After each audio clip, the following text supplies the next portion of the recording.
Belgrade, Yugoslavia, 1979. While Yugoslav president and dictator Tito is in Cuba settling international matters, a mysterious phantom occupies the attention and hearts of the capital city, Belgrade.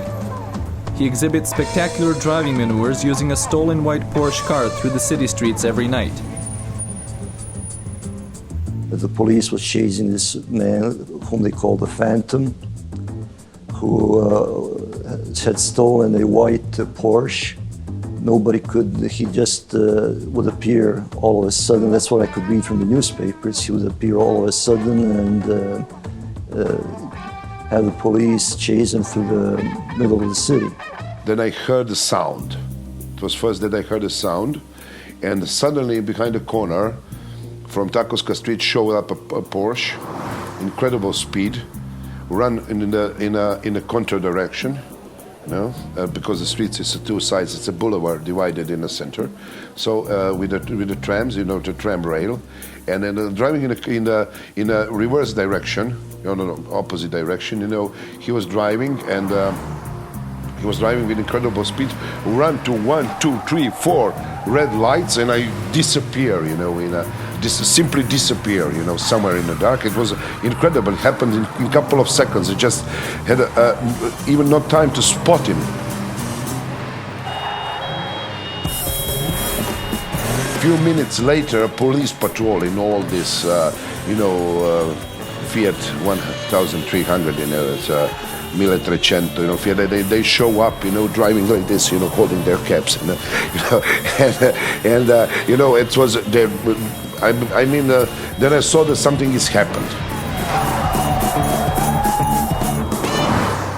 He was a one-man party in a way, without any specific written agenda. But he was protesting against the system, as I understood it. He never said this outright. I understood he was protesting against the system by doing this stunt driving around Belgrade. Belgrade at that time situation was pretty boring. The social life was organized, like everything else, by the rulers of that time, by the party, by the television, by the means which were very short of that time. The Phantom becomes a collective entertainment, and even more than that, a socio-political revolt. We were expecting him. Now it was an expectation that he will show up. He never fooled us. He was there every night. He was there every night for us, at least one circle around the Slavia, and then disappeared.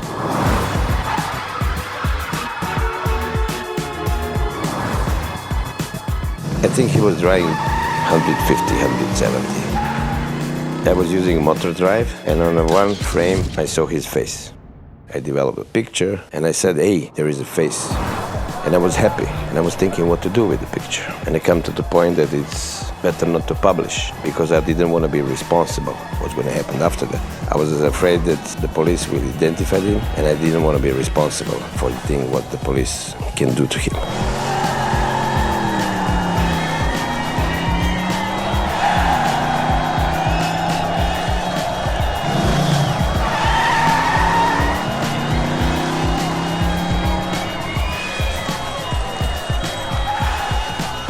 Everybody could try to chase him or stop him or make him a ambush or whatever, was completely fool, He managed to fool everybody. So he became a hero.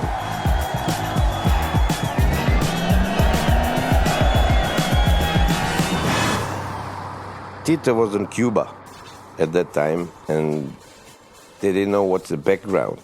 Who is the guy? Why he is doing this? And I heard, maybe it's true, maybe it's not, that they have order to get him, dead or alive. The culmination of the Phantom's driving happens after 15 days. In the biggest expectation of his ride through the city, the Porsche enters the main square. He speeds towards two public buses placed by the police as a trap. The Phantom tries to pass between the two buses, but fails and smashes into one of them.